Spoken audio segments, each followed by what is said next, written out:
Hey everybody, my name is Brett Smith and I'm a producer with Lex TV. I'm joined today from a safe distance by Becca Self of Foodchain. Becca, could you talk a little bit about Foodchain for anyone that might not be familiar? Sure, absolutely. So I founded Foodchain back in the fall of 2011. It is specific to Lexington. We're located in the old Rainbow Bread Factory down on the near northwest side of Lexington, where Jefferson Street dead ends into West 6th Street, in the same building that West 6 Brewery is located in. And part of the motivation for Foodchain is that we are in the middle of a food desert, and yet in the old housing of a food facility. So that kind of lended itself to the creation of the organization as an educational nonprofit. And our mission, even though our activities have changed over the years, has stayed constant, of trying to connect community with fresh food. So we do that through a lot of educational programs. We have an indoor aquaponics farm where we're able to show ways of growing food in non-traditional spaces. And we have a teaching and processing kitchen that allows us to teach families and youth about cooking with seasonal fresh ingredients, why local food matters, why fresh food can be a great asset in terms of incorporating into your diet, and hopefully just trying to plug folks into a local food economy as much as possible. And recently you started the Nourish effort. Could you talk a little bit about that, what it's all about and how you got it started? Sure. So Foodchain is actually just one of the partners with Nourish Lexington. And it largely came about because of the dual challenges that arose during this pandemic. Immediately, Foodchain isn't a traditional soup kitchen or food bank. But once schools shut down and we realized that so many people were losing their economic stability, particularly those who were already perhaps on the margins, we knew that the need for food was going to be extraordinarily pressing. And at the same time, because we are so closely tied to the hospitality industry and the food service industry, we were greatly concerned about those food professionals who might also be losing their income and their expertise. So I think Foodchain's unique role is that from our kind of founding, we're really well attuned to looking at what are available resources and how can they be coupled together so as to best and most innovatively meet the needs. And the whole focus around Nourish Lexington is really to approach those dual needs. So how can we utilize the expertise and the resources within Lexington's robust food service industry, whether that mean offering payment for food professionals who might have lost their employment to prepare meals, or even actually contracting with existing food businesses in order to produce as many meals from scratch, homemade cooking that we could then distribute to various different needs that we could identify within the community. Right, and all of those pieces came together in what, 2 months? Less? Oh, yeah. I mean, they've continued to evolve. I mean, the idea of Nourish Lexington to its launch was about 10 days. That would normally be a multi-month, if not a half-year process. So it has definitely all been on an extremely accelerated timeline.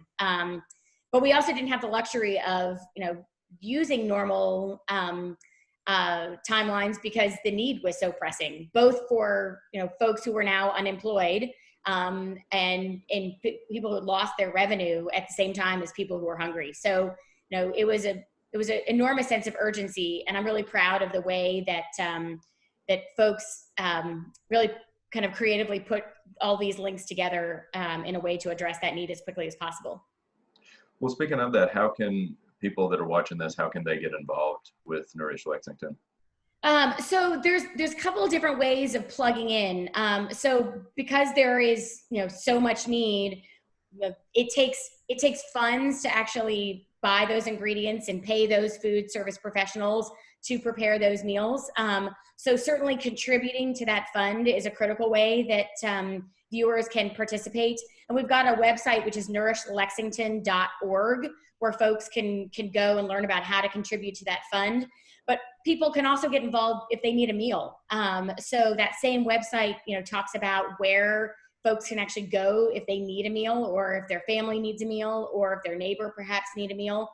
All of this is new in the age of social distancing, of trying to figure out ways of getting getting things to people who are homebound or might be, have compromised health. The last thing we want them doing is going out and about because they need to have their most basic human needs met.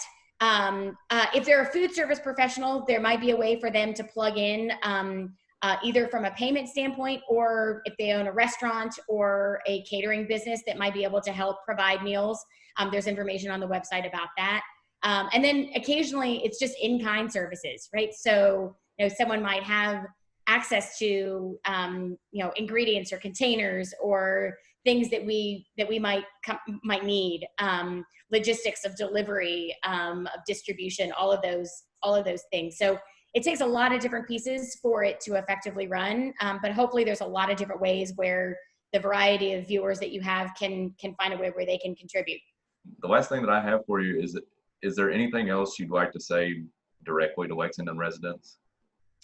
I think one of the very telling things that has come out of this pandemic is the reprioritization of what is critical and what is needed in our community. And taking care of our neighbors is something that I know I've always found as a native Lexingtonian to be a deeply held conviction, but it takes kind of extreme circumstances like this pandemic for us to really see that kind of in its most bare form. I think the response that Nourish Lexington and Foodchain have seen of people wanting to help out and wanting to support this effort has been really rewarding and soul fueling. But also it has undermined and underscored the critical need of feeding people good, nourishing food is really kind of the most basic way of sustaining our communities.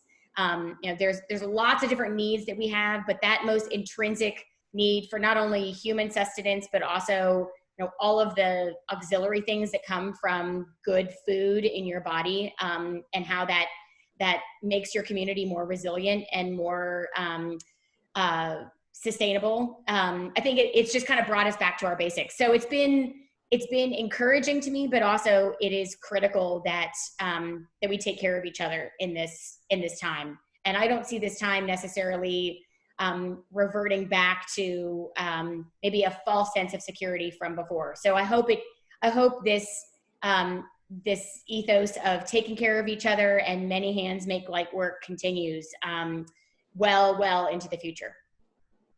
Okay, and just one more time, give me a rundown of your contact info, where people can find you online, social media handles, anything like that. Sure. So Foodchain can be found at foodchainlex.org. All of our social media handles are Foodchain Lex on Facebook and Instagram.